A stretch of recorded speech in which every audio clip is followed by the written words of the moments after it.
Hello YouTube, this is Santo Taku bringing you another practice match with commentary.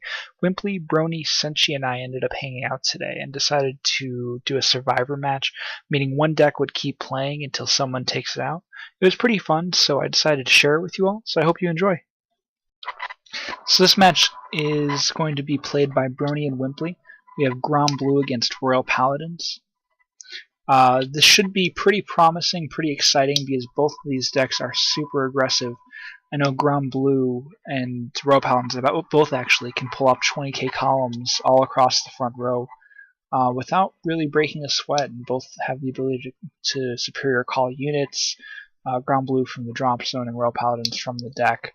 I'm probably going to give the edge to Royal Paladins, though they're a little bit more complete as a clan. So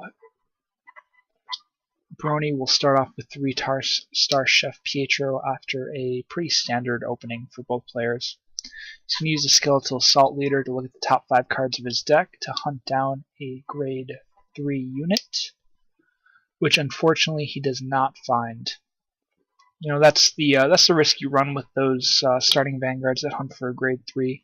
When they work, they're great because you can either make up for a potential missed ride, or you can get a new attacking column, but in this situation he got neither. He just got a card and soul and a face down damage. But Pietro will attack, and doesn't look like Wimply's going to guard. Bronie does get the critical trigger, and he will be able to flip his damage face up. And now the 14k Ruin Shade will attack Marin, and a 10k shield is enough. Wimply did lose his 2 Alfreds there, which is really unfortunate because Alfred plays a big role in how Royal Paladins go about winning every game, especially in this new meta without Barkgull and without Soul Saver. So we'll see what happens. Looks like Wimply accidentally called Lamerick and decided to switch to Gordon. He probably would have been better off staying with Lamerick.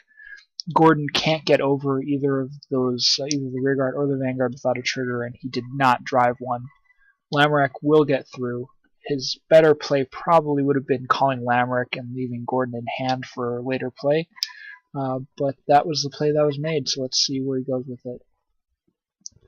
Bronie will call right into Baskirk, which is his Mega Blaster. He soul charges to get up to 12k, calls out Nightstorm, which is another 12k unit, and he calls a Romario, so now his Vanguard column is a 20k, and he is ready to do some damage. Another Romario would have been really good here, but unfortunately he doesn't have it. And the first damage is dealt with his Ruin Shade, but it is a draw trigger, so that's a +1 for Wimply, and his Gordon is now 13k, which is too strong for Nightstorm.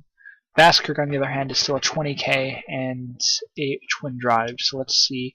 Looks like Wimply's going to let through. He drives, and he gets a critical trigger. So let's go on here. There's the first damage, and the second damage is a heal trigger. So that's going to counteract the critical trigger, and we have a Nightstorm at potential 17k, but he decides to go with just 15k and attack the rearguard. Lamrock is just sent out there to die. Wimply is going to conserve his hand. So he has absolutely no fields, but he starts off his turn and he rides into Alfred, calls out a Twin Shine Swordsman and Gallatin and Lane and Soul Guiding Elf, probably in the wrong order, but Alfred's going to use his ability to call out a Marin, so that will mean 2 20k columns for Wimply and his Royal Paladins. And an empty field is just suddenly flooded with units, and this is just, looks like Wimply's just getting started here. Even though he's down on damage, he's going to make up for it here. Oh, and looks like Bronie lets him take back his misplay. He puts Lane behind Alfred where it needs to go, and Soul Guiding Elf behind Gallatin. Gallatin finally attacks, deals the damage. Alfred's going to attack, lets it through. Another Margol for Wimply to draw trigger, and a Gallatin. And Bronie takes another damage, gets the critical trigger. Twin Shine Swordsman will attack, at just a 23 because it's attacking a rear guard to get rid of the Night Storm. Night Storm's pretty important. I'm wondering if it's worth guarding or not, and Bronie is too, but looks like he decides on not. So with Night Storm down, we'll see how Bronie can fight back. The damage is now tied 4-4, and Bronie will now go into his 3-star Chef Pietro. And he really needs some boosters right now because it does not look like he's going to have an easy time. Goes to charge the Rough Sea Banshee, then he realizes he didn't charge for turn. Now he charges the Banshee, getting closer and closer to Baskerk's Mega Blast. And getting a +1 to hand, which is nice. Now he calls a Romario. That would have been really good behind the Night Storm, but it is dead and gone now. And we have Ruin Shade attacking first at an 11k on the Vanguard. And it looks like Wimply is just going to take it, loses the Marin, and goes up to 5 damage. Let's see if his hand can support guarding against the last 2 attacks. There's the Azult he drew on the first turn, discarding the Margle he drew last turn, and no triggers to speak of for Bronie. And finally a 17k on the Twin Shine Swordsman, but Wimply realizes how important it is to have 2 20k columns right now. So with a stand and a draw, Wimply is going to go.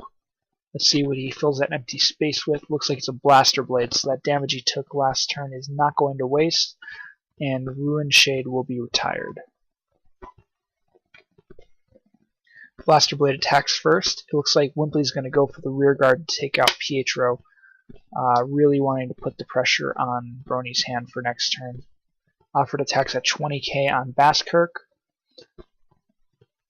and 2 10k shields will drop down, meaning that Alfred will need 2 to pass, but will not get it. He does, however, get his second heal trigger of the game. That is going to be very important. That's game-changing scenario right there. And finally a 25k, and that will lead to damage for Bronie. Bronie will soul charge again, guaranteeing his 20k column in the Vanguard spot. He's checking his soul to try and call 3 units from his drop zone, but unfortunately he does not have what he needs. He calls out Captain Blueblood, and it looks like the third 3-star Chef Pietro for this game. And he could really use another booster right here to really push the pressure onto Wimply. And he decides on a Samurai Spirit. So we have this is a pretty decent assault. Starting off with Baskerk at 20k, another perfect guard from Wimply. First check is a critical trigger. He applies it to Pietro. Second check is a Samurai Spirit, which is not a trigger. Here's a 17k on Alfred again. And it looks like Wimply will take that one, and he cannot take this one because this is too critical. And a 15k is enough to get by. So let's see what Wimply does with one more turn here. Damage is tied up at 5. Wimply calls out a Gordon, which is a 15k column, and 2 20k columns, so this will be rough on Bronie. There's the perfect guard to stop Alfred. There's a critical trigger which will probably end the game. A second critical trigger that guarantees it. Now we have a 25k with 2 crit from Twin Shine Swordsman, followed up by a 20k attack from Gordon with 2 critical. So there's probably no way that Bronie is getting out of this turn. He does have 2 interceptors and a few cards in hand. He's really thinking it over. But I think fate's decided. He draws, and it's not a heal trigger. Second one is. That's unfortunate. Hey, thanks for watching. Stay tuned. We'll have Game 2 posted as Wimply takes on his next challenger.